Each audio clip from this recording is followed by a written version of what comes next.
नमस्कार। आप देख रहे हैं क्यूआई और मैं हूं प्रवीण झा।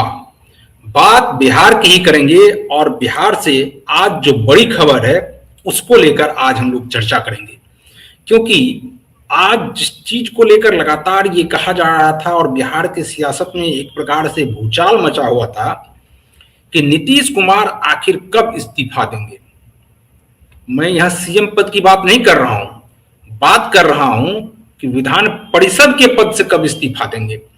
और ये चर्चा लगभग पहले से चल रही थी और हम लोगों ने भी बताया था आपको कि 30 मार्च वो तारीख है जिस तारीख को नीतीश कुमार विधान परिषद से इस्तीफा देंगे।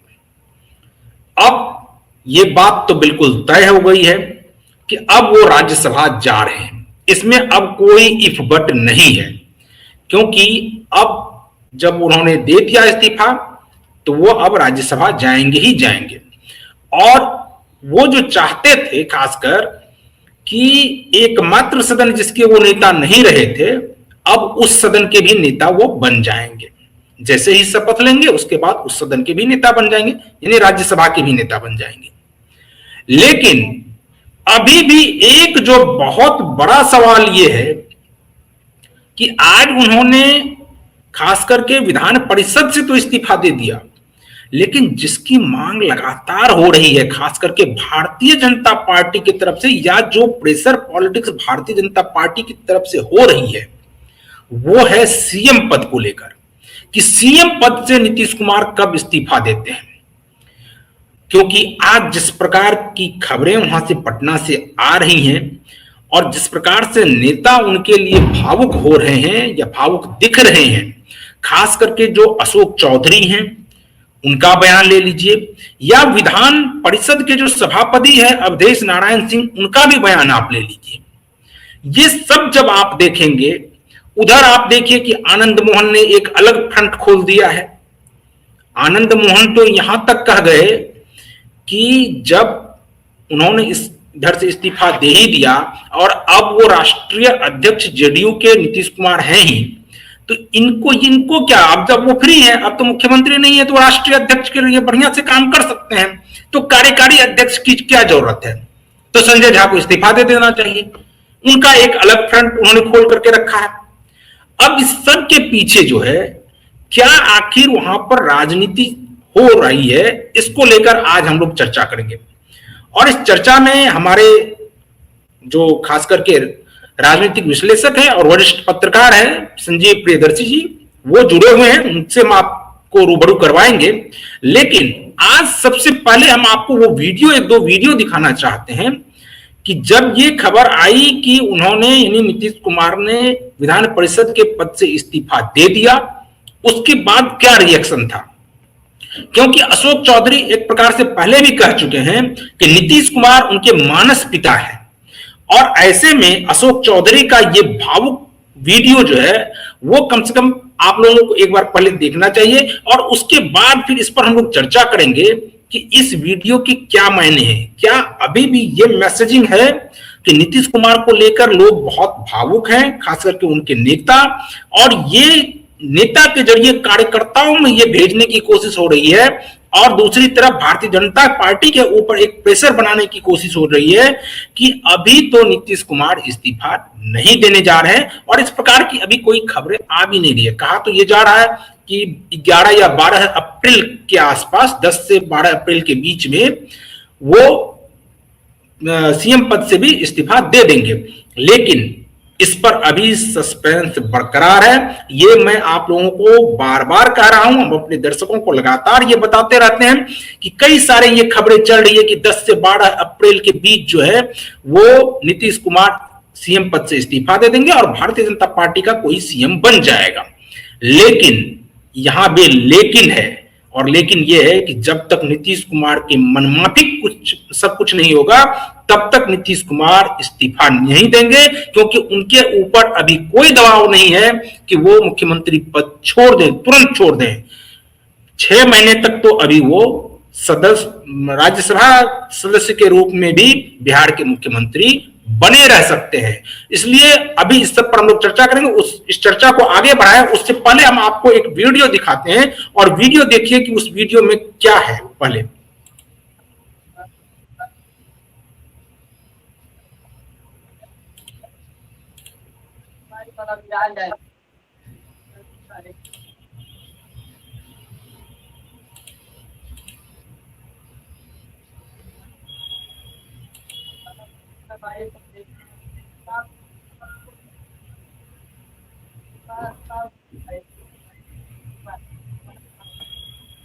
जो पोस्टर दिखा रहा है दूसरी आदमी। तो ये आप देख रहे होंगे कि ये जो है ये अशोक चौधरी है, ये काफी भावुक है। अब हम सीधे आते हैं संजीव प्रियदर्शी के पास। संजीव जी, जिस प्रकार से ये वीडियो है, इस वीडियो पर पहले आपकी प्रतिक्रिया लेंगे और बाकी चीज पर तो आपकी प्रतिक्रिया लेंगे ही, हम अपने दर्शकों को बताएंगे ही, लेकिन सबसे पहली प्रतिक्रिया आपकी इस वीडियो पर क्या है? नमस्कार आपको और आपके दर्शकों को भी। स्वाभाविक है कि जब से कांग्रेस छोड़कर अशोक चौधरी जेडीयू में आए थे, तब से नीतीश बाबू के बहुत ही खास रहे थे और मुझे लगता है कि वो संबंध वाकई में पिता पुत्र के ही जैसा था। उम्र में भी काफी फर्क है और स्वाभाविक है कि वो भावुक है। हो सकता है उनको ये लग रहा हो कि एक तो पर्सनल रिलेशनशिप, ये मुख्यमंत्री का एक दौर जो है वो खत्म हो रहा है या खत्म होने वाला है।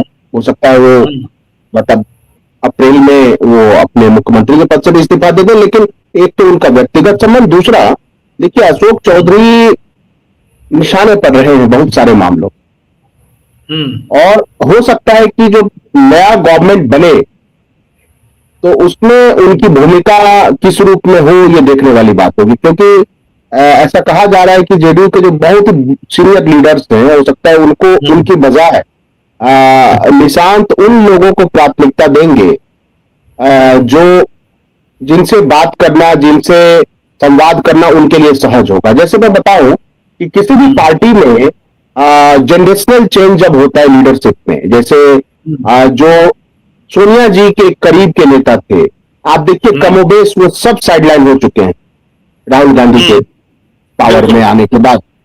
उसी तरह अखिलेश यादव के जो करीबी नेता हैं वो उनके वो नेता नहीं है जो उनके पिता के सहयोगी, वो सब उनकी बनाई हुई अपने यंग लीडरशिप है। क्योंकि सीनियर नेताओं के साथ संवाद करना या उन्हें समझना और उन्हें समझाना दोनों ही बहुत ही मुश्किल होता है, क्योंकि एक जनरेशनल गैप होता है, दूसरा एक बड़े नेता का एक ईगो भी होता है।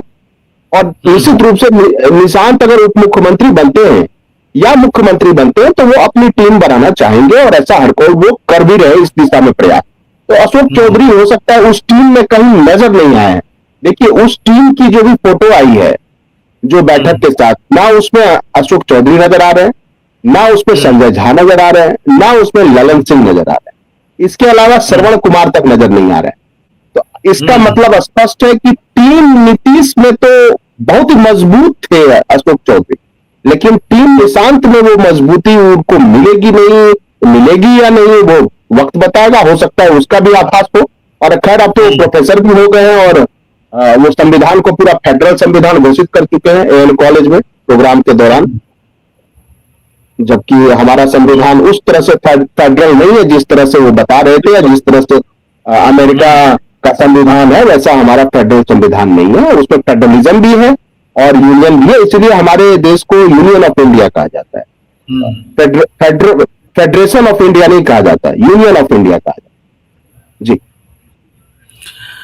संजीव जी, ये तो आपने उस वीडियो के बारे में आपकी प्रतिक्रिया खैर हमारे दर्शक सुन रहे थे, लेकिन जो ये सवाल उठ रहा है कि खास करके आप देखिए कि आनंद मोहन ने कहा कि अगर नीतीश कुमार अब यहां मुख्यमंत्री नहीं है तो वो